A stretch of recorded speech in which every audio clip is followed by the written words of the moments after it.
₹1ಗೆ 30 KG ಅಕ್ಕಿ, ಇನ್ನು ಅಂಗನವಾಡಿ ಮಕ್ಕಳಿಗೆ ಹಾಲು ಮೊಟ್ಟೆ, ಸಿಎಂ ಸಿದ್ದರಾಮಯ್ಯ ಘೋಷಣೆ. ಪಕ್ಷ ವಿರೋಧಿ ಚಟುವಟಿಕೆ ಹಿನ್ನೆಲೆ ಸಂಸದ ರಾಮ್ ಜೇಠ್ಮಲಾನಿ ಉಚ್ಚಾಟನೆ, ಬಿಜೆಪಿ ಸಂಸದೀಯ ಸಭೆಯಲ್ಲಿ ನಿರ್ಧಾರ.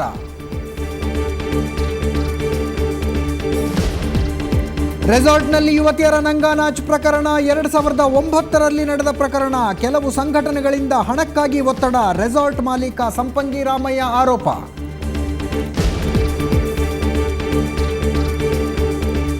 ರಂಗೇರಿದ ಪಿರಿಯಾಪಟ್ಟಣ ಎಲೆಕ್ಷನ್, ಧಾರಾಕಾರ ಮಳೆ ನಡುವೆಯೇ ಬಿರುಸಿನ ಮತದಾನ. ಈವರೆಗೂ 65% ವೋಟಿಂಗ್. ನಾಗರಿಕ ಸಮಾಜ ಬೆಚ್ಚಿ ಬೀಳಿಸುವಂಥ ಘಟನೆ ಇವತ್ತು ಬೆಳಗ್ಗೆ ಬೆಳಕಿಗೆ ಬಂದಂಥದ್ದು. ಒಂದು ಕಡೆ ಘಾಟಿ ಸುಬ್ರಹ್ಮಣ್ಯ ದೇವಸ್ಥಾನ, ಸಾವಿರಾರು ಭಕ್ತರು ಪ್ರತಿದಿನ ಭೇಟಿ ಕೊಡುವಂಥ ದೇವಸ್ಥಾನ. ಆ ದೇವಸ್ಥಾನದ ಗಂಟೆಯನ್ನು ಜೋರಾಗಿ ಬಡಿದ್ರೆ ಅದು ಕೇಳೋದು ಪಕ್ಕದಲ್ಲಿರೋ ರೆಸಾರ್ಟ್ಗೆ. ಆದರೆ ಆ ರೆಸಾರ್ಟ್ನಲ್ಲಿ ನಡೀತಾ ಇದ್ದಂತೂ ಅಪ್ಪಟ ನಂಗಾನಾಚ್.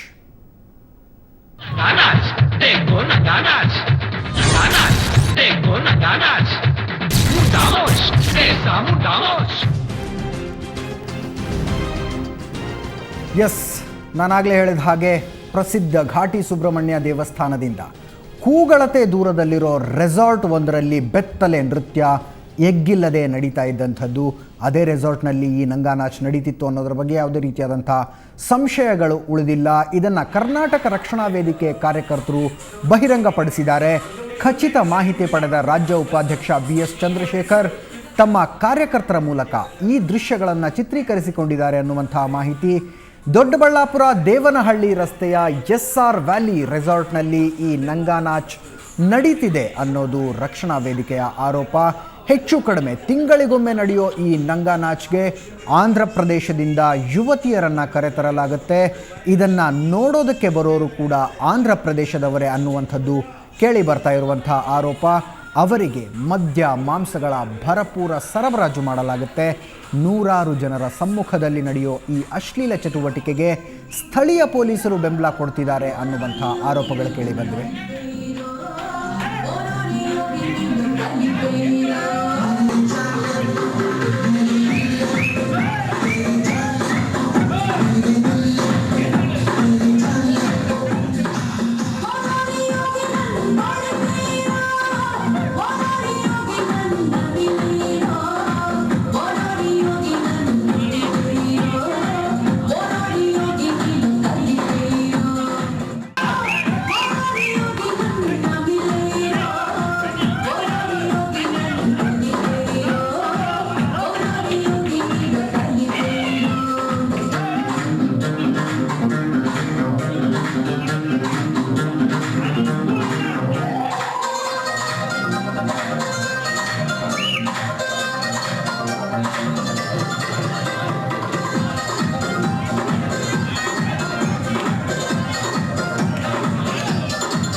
ಬೆತ್ತಲೆ ನೃತ್ಯ ಅನ್ಕೋಬೇಡಿ, ಶುದ್ಧ ಬೆತ್ತಲೆ ನೃತ್ಯ. ಸಭ್ಯಸ್ಥರು ಯಾರು ನೋಡಬಹುದಾದಂಥ ದೃಶ್ಯಗಳು ಖಂಡಿತವಾಗಿಯೂ ಅಲ್ಲ. ಈ ದೃಶ್ಯದ ಸಿಡಿಯನ್ನು ಇವತ್ತು ಬೆಳಗ್ಗೆ 10:30 ಕರ್ನಾಟಕ ರಕ್ಷಣಾ ವೇದಿಕೆಯ ಮುಖಂಡ ಶಿವರಾಮೇಗೌಡರು ದೊಡ್ಡಬಳ್ಳಾಪುರದಲ್ಲಿ ಬಿಡುಗಡೆ ಮಾಡಿದ್ರು.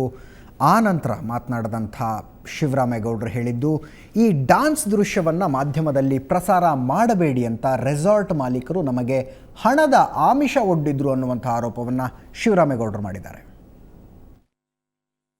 ನನಗೆ ಸುಮಾರು ಒಂದು 3-4 ತಿಂಗಳ ಹಿಂದೆ ಬಂತು ಇದ್ರ ಬಗ್ಗೆ ಮಾಹಿತಿ.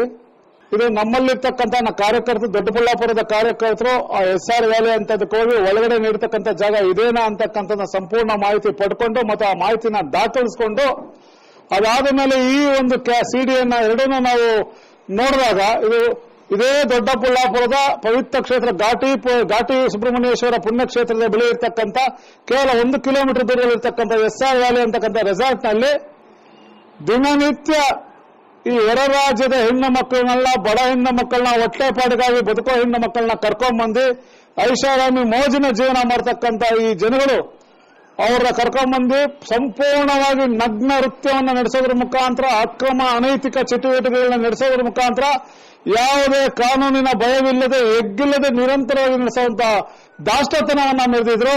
ಅವ್ರಿಗೆ ಯಾವುದೇ ರೀತಿ ದಾಖಲಿಸ್ಕೊಟ್ರು ಏನೇ ಭಯನೂ ಸಹ ಇರಲಿಲ್ಲ ಅವ್ರಿಗೆ.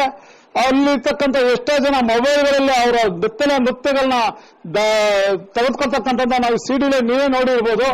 ಇವೆಲ್ಲವೂ ಸಹ ಸಂಪೂರ್ಣವಾಗಿ ಮಾಹಿತಿಯನ್ನು, ಸತ್ಯಾಂಶವನ್ನು ಪಡೆದುಕೊಂಡ ಮೇಲೆ ಈ ಒಂದು ತಿಂಗಳಿಂದ ಸರ್ಕಾರದ ಚುನಾವಣೆ, ಅತಂತ್ರ ಸ್ಥಿತಿ, ವ್ಯವಸ್ಥೆಗಳು ಸರಿ ಇಲ್ಲದ ಕಾರಣ ಈಗ ನಾವು ಅದನ್ನ ಜನಗಳ ಮುಂದೆ ಬಿಡೋದ್ರ ಮುಖಾಂತರ ಹೊಸ ಸರ್ಕಾರ ಆಗಿರಲಿ, ಒಟ್ಟಾರೆ ವ್ಯವಸ್ಥೆ ಆಗಲಿ, ಅದನ್ನ ಕಟ್ಟುನಿಟ್ಟಿನ ಕ್ರಮವನ್ನು ತೆಗೆದುಕೊಂಡು ಈ ರಾಜ್ಯದಿಂದ ಈ ಒಂದು ಅನೈತಿಕ ಚಟುವಟಿಕೆಗಳ ತಾಣವನ್ನು ನಡೆಸ್ತಕ್ಕಂಥ ವ್ಯವಸ್ಥೆಯನ್ನ ಬುಡಸಮೇತ ಕಿತ್ತಾಕ್ಬೇಕು ಅಂತಕ್ಕಂಥ ಒತ್ತಾಯವನ್ನು ಹಾಕಿ ಇವತ್ತು ಈ ಸಿಡಿಯನ್ನು ಬಿಡುಗಡೆ ಮಾಡಿದ್ದೀವಿ. ಮಾಲೀಕರಿಗೆ ಗೊತ್ತಿಲ್ಲದೆ ನಡೆಯುತ್ತೆ ಅಂತಕ್ಕಂಥ ಎಷ್ಟು ಸುಲಭವಾಗಿ ನಾವು ನಂಬುವಂತ ವಿಷಯ ಆಗಿದೆ ಅಂತಕ್ಕಂಥ ಪ್ರಶ್ನೆನೂ ನಾನು ಅವ್ರಿಗೆ ಹಾಕಿದ್ದೀನಿ. ಯಾಕಂದ್ರೆ 1 ನಿಮಿಷ 2 ನಿಮಿಷದ ಕಾರ್ಯಕ್ರಮ ಅಲ್ಲ, ಇದು ಇಡೀ ರಾತ್ರಿ ನಡೆಯುವಂಥದ್ದು.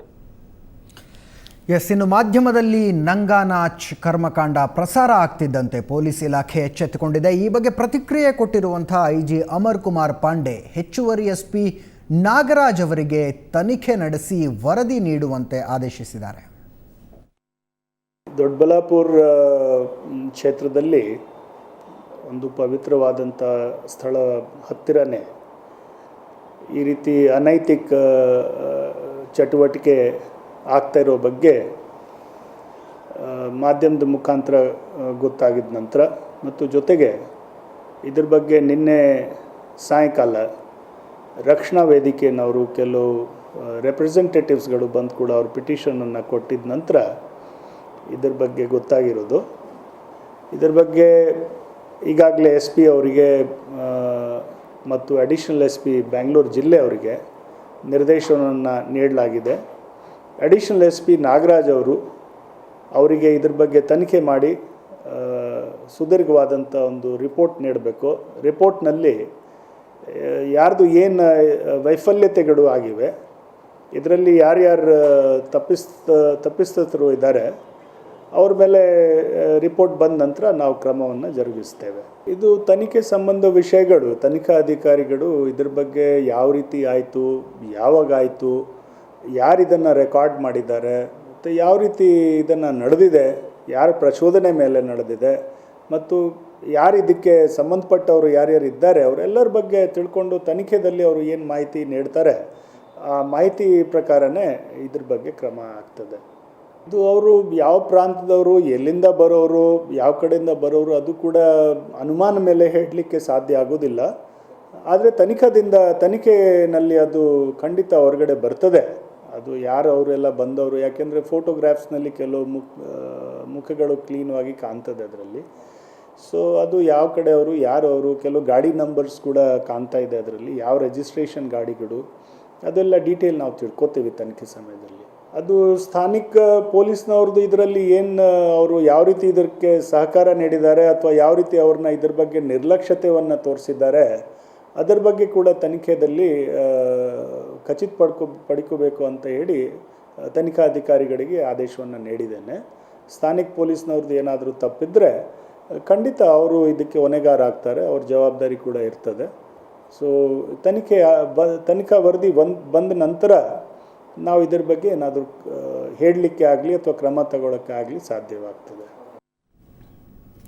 ಎಸ್, ಇನ್ನು ರೆಸಾರ್ಟ್ನಲ್ಲಿ ಯುವತಿಯರ ನಂಗಾನಾಚ್ ಪ್ರಕರಣಕ್ಕೆ ಸಂಬಂಧಪಟ್ಟಂತೆ ವರದಿ ನೀಡೋದಕ್ಕೆ ಅಧಿಕಾರಿಗಳಿಗೆ ಆದೇಶ ನೀಡಲಾಗಿದೆ ಅಂತ ಗೃಹ ಸಚಿವ KJ ಜಾರ್ಜ್ ಹೇಳಿದ್ದಾರೆ.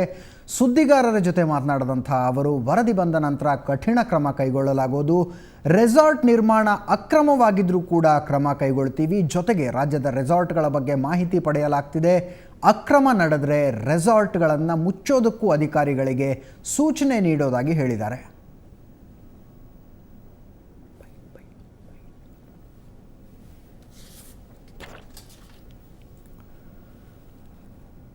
ಇನ್ನು ಪ್ರಕರಣಕ್ಕೆ ಇನ್ನೊಂದು ರೀತಿಯಾದಂತಹ ಟ್ವಿಸ್ಟ್ ಸಿಕ್ಕಿದ್ದು ರೆಸಾರ್ಟ್ ಮಾಲೀಕರು ನಮ್ಮ ಪ್ರತಿನಿಧಿಯ ಜೊತೆ ಮಾತನಾಡಿದಾಗ ಹಣ ನೀಡದಿದ್ರೆ ಯುವತಿಯರ ನಂಗಾನಾಚ್ ಸಿಡಿ ಬಿಡುಗಡೆ ಮಾಡ್ತೀವಿ ಅಂತ ಕೆಲವು ಸಂಘಟನೆಗಳವರು ಬೆದರಿಕೆ ಒಡ್ತಿದ್ರು ಅಂತ SR ವ್ಯಾಲಿ ರೆಸಾರ್ಟ್ ಮಾಲೀಕ ಸಂಪಂಗಿ ಆರೋಪ ಮಾಡಿದ್ದಾರೆ. ಸುವರ್ಣ ನ್ಯೂಸ್ ಜೊತೆ ಮಾತನಾಡಿದಂಥ ಅವರು ನಂಗಾನಾಚ್ ನಡೆದಿದ್ದು 4 ವರ್ಷಗಳ ಹಿಂದೆ, ತಮ್ಮ ಗಮನಕ್ಕೆ ಬಂದಿದ್ದು 1 ವರ್ಷದ ನಂತರ. ಈ ಬಗ್ಗೆ ಪೊಲೀಸರಿಗೆ ಕಂಪ್ಲೇಂಟ್ ಕೊಟ್ಟಿದ್ದೀನಿ ಅಂತ ತಿಳಿಸಿದ್ರು. ಜೊತೆಗೆ ಸಂಘಟನೆಗಳವರ ಬೆದರಿಕೆಗೆ ಮಣಿಯದೆ ಹಣ ನೀಡದ ಕಾರಣದಿಂದಾಗಿ ಈ ಸಿಡಿಯನ್ನು ಬಿಡುಗಡೆ ಮಾಡಿದ್ದಾರೆ ಅಂತ ಕೂಡ ದೂರಿದ್ರು.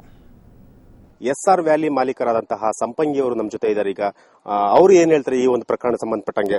ಸರ್ ಹೇಳಿ ಸರ್, ಈ ಪ್ರಕರಣ ಸಂಬಂಧಪಟ್ಟಂಗೆ ಏನ್ ಹೇಳ್ತೀರಾ, ಮತ್ತೆ ಈ ಪ್ರಕರಣ ಯಾವಾಗ ಸ್ಟಾರ್ಟ್ ಆಗಿದ್ದು, ಎಲ್ಲಿಂದ ಸ್ಟಾರ್ಟ್ ಆಯ್ತು? ಇದು ಸ್ಟಾರ್ಟ್ ಆಗಿದ್ದು 2009 ಅಲ್ಲಿ ಅಕ್ಟೋಬರ್ ಅಲ್ಲಿ ಆಗಿರೋದು. ಇದಾದ 1 ವರ್ಷಕ್ಕೆ ನಮ್ಮ ಗಮನಕ್ಕೆ ಬಂದಿರೋದು. ಇದು ಬಂದ ತಕ್ಷಣ ನಾವು ಪೊಲೀಸ್ ಸ್ಟೇಷನ್ ಹೋಗಿ ಇದ್ರ ಬಗ್ಗೆ ದೂರು ಕೊಟ್ಟಿದ್ದೀವಿ. 2009 ಅಲ್ಲಿ ಅಂತ ಹೇಳಿದ್ರೆ 2009 ಅಲ್ಲಿ ಯಾರಿಗೆ ನೀವು ಬಾಡಿಗೆ ಕೊಟ್ಟಿದ್ರಿ, ಯಾರು ಬಂದಿದ್ರು ಅವಾಗ? ಅವಾಗ ಅದು JVR ಅಗ್ರಿ ಕೆಮಿಕಲ್ಸ್ ಅಂತ ಒಂದು ಕಂಪನಿಯವರು ಬಂದು ನಮಗೆ ಸೌತ್ ಇಂಡಿಯನ್ ಡೀಲರ್ಸ್ ಮೀಟ್ ಇದು, ನಾವು ಅವ್ರಿಗೆಲ್ಲ ಪ್ರೆಸೆಂಟೇಷನ್ ಮಾಡಬೇಕು, 1 ಡೇಗೆ ನಮಗೆ ನಿಮ್ ರೆಸಾರ್ಟ್ ಕೊಡಿ ಅಂತ ಬುಕ್ ಮಾಡಿರೋದು. 100 ಮೆಂಬರ್ಸ್, ಪರ್ ಮೆಂಬರ್ 800 ಹಂಗೆ ಬುಕ್ ಮಾಡಿ ಮಾರ್ನಿಂಗ್ ನಮಗೆ 80,000 ಪೇ ಮಾಡ್ಬಿಟ್ಟು ಬಿಲ್ ತಗೊಂಡು ಹೋಗಿದ್ದಾರೆ. ಅಂದ್ರೆ ಅವತ್ತಿನ ದಿನ 2009 ಅಲ್ಲಿ ಏನು ರೆಸಾರ್ಟ್ ಕೊಟ್ರಿ ನೀವು, ಅವತ್ತಿನ ದಿನ ಏನ್ ಘಟನೆ ನಡೀತಲ್ಲ ಅದು ನಿಮ್ಗೆ ಗೊತ್ತಿರ್ಲಿಲ್ವಾ ಅಥವಾ? ನಮಗ್ ಗೊತ್ತಿಲ್ಲ. ನಮಗ್ ಗೊತ್ತಾಗಿದ್ದು ಆಫ್ಟರ್ 1 ಇಯರ್ ಆ ಸಿಡಿ ಹೊರಗಡೆ ಬಂದ ಮೇಲೆ ಆ ಸಿಡಿ ಇನ್ಸ್ಪೆಕ್ಟರ್ ಕರೆದು ನಮಗ್ ತೋರಿಸಿದ್ರು.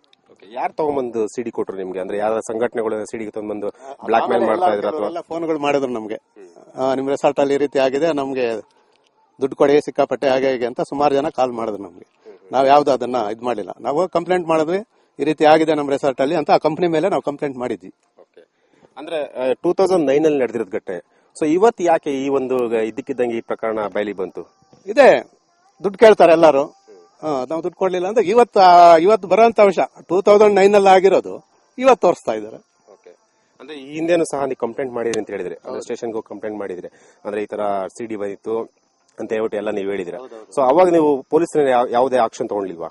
ಇಲ್ಲ, ನಾವು ಕಂಪ್ಲೇಂಟ್ ಕೊಟ್ವಿ, ನಮಗೆ ಸ್ವೀಕೃತಿ ಕೊಟ್ಟಿದ್ದಾರೆ, ನಾವು ತಗೊಂಬಂದು ಇಟ್ಕೊಂಡಿದ್ವಿ. ಆವಾಗಿಂದ ನಾವೇ ಮ್ಯಾನೇಜ್ಮೆಂಟ್ ನೋಡ್ತಾ ಇದ್ವಿ.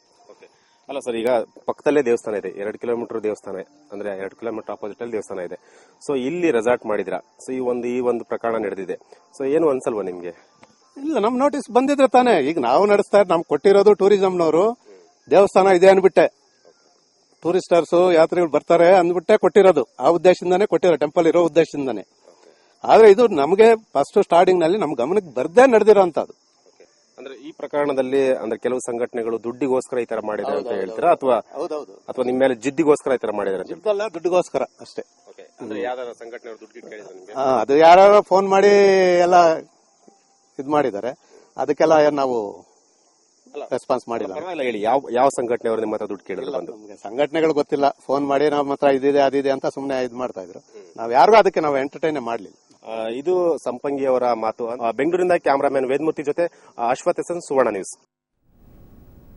ಎಸ್, ಇದು SR ವ್ಯಾಲಿ ರೆಸಾರ್ಟ್ ಮಾಲೀಕ ಸಂಪಂಗಿ ಹೇಳಿದಂತಹ ಮಾತು. ಗಂಭೀರವಾದಂಥ ಆರೋಪವನ್ನು ಮಾಡ್ತಾರೆ. 2009ರಲ್ಲಿ ಆಂಧ್ರ ಪ್ರದೇಶದ ಒಂದು ಫರ್ಟಿಲೈಸರ್ ಕಂಪನಿಯವರು ತಮ್ಮ ಡೀಲರ್ಗಳಿಗೆ ಪಾರ್ಟಿ ಕೊಡೋದಕ್ಕೆ ಅಂತ ರೆಸಾರ್ಟ್ನ ಬುಕ್ ಮಾಡಿದರು. ಒಬ್ಬರಿಗೆ 800 ರೂಪಾಯಿಯಂತೆ 100 ಜನರಿಗೆ 80,000 ರೂಪಾಯಿಗಳನ್ನು ಪಾವತಿ ಮಾಡಿ ರಸೀದಿಯನ್ನು ಪಡೆದಿದ್ದರು. ನಂತರ ಇಂಥದ್ದೊಂದು ನಂಗಾನಾಚ್ ನಡೆದಿದೆ ಅನ್ನೋದು ಗೊತ್ತಾಯಿತು. ಯಾರಿಗೆ ನಾನು ರೆಸಾರ್ಟನ್ನು ಕಾಂಟ್ರಾಕ್ಟ್ ಕೊಟ್ಟಿದ್ನೋ ಆ ಕಾಂಟ್ರಾಕ್ಟನ್ನು ರದ್ದುಗೊಳಿಸಿ ಪೊಲೀಸರಿಗೆ ದೂರು ಕೊಟ್ಟು ನಂತರ ಆವಾಗಲಿಂದ ಈಗಿನ ತನಕ ನಾನೇ ರೆಸಾರ್ಟನ್ನು ನಡೆಸ್ತಾ ಇದ್ದೀನಿ ಅನ್ನುವಂಥ ಮಾತನ್ನು ಸಂಪಂಗಿ ಹೇಳ್ತಾರೆ. ಇವರು ಹೇಳುವ ಪ್ರಕಾರ ದುಡ್ಡಿಗಾಗಿ ಡಿಮ್ಯಾಂಡ್ ಮಾಡಲಾಯಿತು, ಬ್ಲ್ಯಾಕ್ ಮೇಲ್ ಮಾಡಲಾಯಿತು ಮತ್ತು ಹಣ ಕೊಟ್ಟಿಲ್ಲ ಅನ್ನುವಂಥ ಕಾರಣಕ್ಕಾಗಿ CD ಬಿಡುಗಡೆ ಮಾಡಲಾಗಿದೆ ಅನ್ನುವಂಥ ಮಾತನ್ನು. ಈಗ ನಮ್ಮ ಜೊತೆ ಸ್ವತಃ CD ಬಿಡುಗಡೆ ಮಾಡಿದ ಶಿವರಾಮೇಗೌಡರು, ಕರ್ನಾಟಕ ರಕ್ಷಣಾ ವೇದಿಕೆಯ ಅಧ್ಯಕ್ಷರಿದ್ದಾರೆ. ಸರ್ ನಮಸ್ಕಾರ. ನಮಸ್ಕಾರ. ಎಸ್, ಶಿವರಾಮೇಗೌಡರ ಹತ್ರ ತುಂಬ ಪ್ರಶ್ನೆಗಳನ್ನು ಕೇಳೋದಕ್ಕಿದೆ. ಚರ್ಚೆನ ಮುಂದುವರಿಸ್ತೀನಿ. ಅದಕ್ಕಿಂತ ಮುಂಚೆ ಒಂದು ಸಣ್ಣ ಬ್ರೇಕ್.